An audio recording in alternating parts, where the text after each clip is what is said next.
My name's Ariel. My clean date is December 28th of 2024. What brought me to Swift River? So I was lost. I was in a state of hopelessness. I had no will anymore and I was struggling. And I came to Swift River because I had a bunch of people who I know who had gone here. You know, they'd referred me over here. And it changed my life. It changed my life for the better. You know, the staff here, the clients, the people that you get to meet, like I've made friends for the rest of my life through coming through Swift River. You know, the alumni program is an amazing thing. You still keep in touch with everybody. People check on you. People want to know you're doing well. And they get a really good idea of that. And they really see that you care and they care. And when two groups of people meet that in the middle, it really is a beautiful thing and it's really appreciated. Yeah, so I like I said, I got to a place of hopelessness. You know, I was smoking crack, I was drinking, I was doing everything I wasn't supposed to do. And it got to a point where my record label didn't want to work with me anymore. Musicians didn't want to work with me anymore. My parents stopped talking to me. My kid's mother blocked me. Like I had nothing. I was at ground zero. And when you get to ground zero, there's nowhere else to go but up. And coming here was the beginning of just putting the pieces of my life back together. And it sucked. It's a long, hard, strenuous journey, but the end is so worth it. Life is so great these days. Like my kid's back in my life. My parents talk to me again. Everything that I thought would never come back came back. And for that to happen is nothing short of a miracle. And I'm incredibly grateful that this place gave me the tools and the opportunity to do that.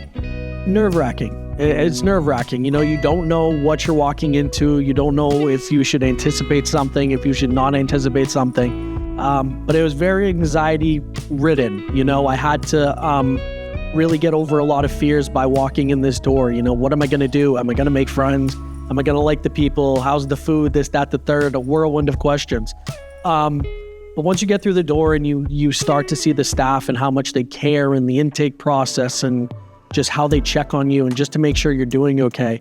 It's beautiful. It's beautiful, but I was definitely nervous. I didn't know what to expect, and fear of the unknown is massive. It doesn't matter where you go, what you do. The fear of the unknown is real.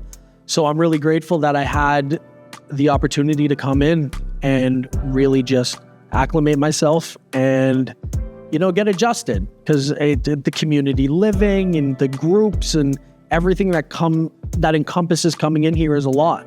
But again, it's worth it. It's a quick acclimation. The staff is great. The people I was with were phenomenal. And it just made everything that much easier. And the food's good. So like, you can't really knock that. Yeah. So I've been a DJ since I was 8 years old. I've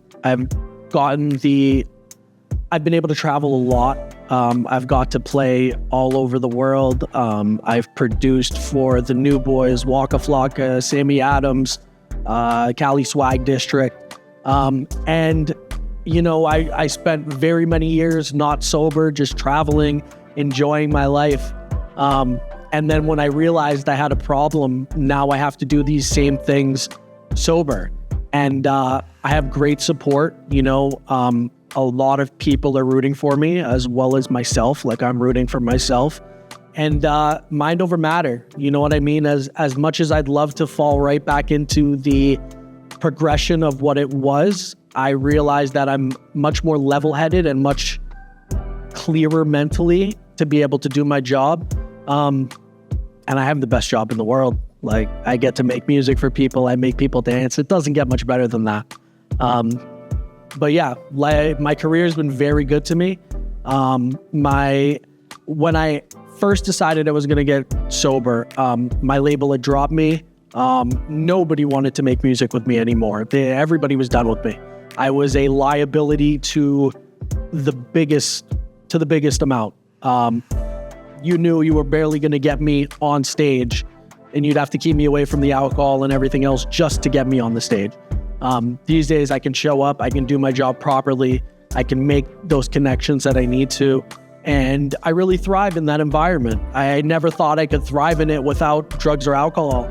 And these days I walk in and it's much easier to do a job when you're clear-headed opposed to when you're not. I learned a lot of different meditation tactics here, and they've followed me. Just taking it, and even if you don't do a full meditation, just taking a minute to recenter, rebalance, get your head straight. Deep breathing exercises that I learned in here from Joe and from Rob, they've been life-changing, because I'm so used to being on the go 24/7, go, move, don't stop, don't breathe, just keep going, that multiple times a day now, I just need to sit and recenter. Give me 10 minutes to just clear my head. Let me readjust, let me realign, let me allow myself to have that time so I can be the best version of myself. You know what I mean? It doesn't always have to be like a 30-minute, hour meditation. Like just taking a few minutes to yourself to refocus has been massive. And those tools I learned here. I had no idea about meditation and sound baths and all this stuff. And then I got here and I quickly learned that like these are very resourceful tools that you can do at any point of any given day. And it makes things substantially easier, and it allows your body to just take a break for a quick second. Let your brain slow down. It took some practice. When I first got here, I did not want to meditate. I did not want to pray. I didn't want to do any of those things. I just wanted to maintain that go. And these days I'm able to take a step back and be like, you need to chill. You're doing too much. Like you're going to wear yourself out. And when you wear yourself out, nothing good is going to happen. So I'm able to do that. And it's a great practice. I recommend it to anybody. It's incredibly helpful. And like I said, it recenters you. It keeps you grounded. It allows you to keep doing what you're doing while also taking a minute to yourself. And that's vitally important in recovery. So this was my old group room. This is pretty cool. You used to come up here every day and sit in this room and do groups. And you learn a lot, just looking at the board right now, physically, emotionally, mentally, spiritually. That's what I was chasing. I was robbed of all those things. I robbed myself of all those things. I had no peace of mind. My body was falling apart. Emotionally, I was at that of a 6-year-old. And spiritually, I wanted nothing to do with God. I thought the higher power and God thing was such a sham. It's cool being back in here. It's for a different reason. You know what I mean? It's cool to be back in here sober and look around and be like, this is where it started. And this is where I am today. Funny little story. We used to take the expo markers and would write random words in like different places on the room for the group facilitator to find at the beginning of class. And that little moment of like laughter was like the perfect way to start a group, because everybody was sort of light. Everybody was sort of like the tenseness of the group would be off, and people felt much more inept to share whatever's going on.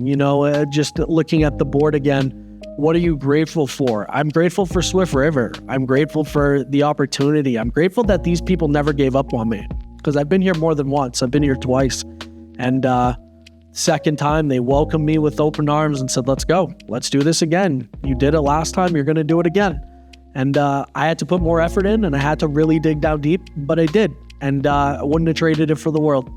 So Rob runs the challenge course, the rope course. He also does anything outdoorsy. So mountain biking, cross-country skiing, the ropes course, obviously. Rob is one of those very special people that you'll never forget. The English accent will get you every time. But he's so intelligent. He's so charismatic. He's so easy to be able to open up to, because he's gone through a lot of the same life experiences as the rest of the staff here. But he's special because he cares on a different level. He's all about group camaraderie and helping other people. And it really translates well here, because the community is always very strong. It doesn't matter what group of people are here. It's a great community that works incredibly hard to build that community. Same thing with Swift Mafia, the alumni program. It's wonderful. And we come together a couple times a year, and Joe does all these events and Rob will come. But Rob makes having fun more fun because he teaches you different ways to work on yourself, to work on your communication with other people. And that's something special. That's something you don't see every day. So I love me some Rob. Rob's good stuff, man, for sure. So the ropes course, the challenge course, those were the biggest two things that he does. But I've gone on hikes with Rob. We did cross-country skiing. We went mountain biking. We hiked through the woods over here. Anything outdoorsy. And the whole time he'll be talking about the group and the connection and your connection to the outdoors and how he feels connected. And just by him talking and expressing those things, you really get a good idea of a different outlook on things. Because I never thought about what my connection to nature was. I never once thought about it. But Rob's talking about how nature growing up was like a huge part of his life because he could escape and he could get away in the trees and the breeze. And I never thought about that. And then once he started talking about it, it like opened up a new door for me. Like, okay, this is a different outlook. Rob will change your outlook on things very quickly. But yeah, he does a lot of stuff here. Anything outdoorsy, I would do with him, and I loved every second of it. Don't quit. Don't stop. Just get here. Half the battle is just showing up. You know what I mean? Just get yourself to a program. It's not fun. I'll be the first to admit, like, it's not fun, but it's worth it. Your whole life will come back to you. Things that you never thought would imagine your life doing, you can do. It's a beautiful process. You just need to join the fight. That's it. I know a lot of people have kids and moms and dads. You want to be the best dad, the best son, the best daughter, the best anything you can. And this is the best place to start. This place changes lives. So change your life. Come to Swift River. Be a part of the unit because this unit's wild and it's life-changing.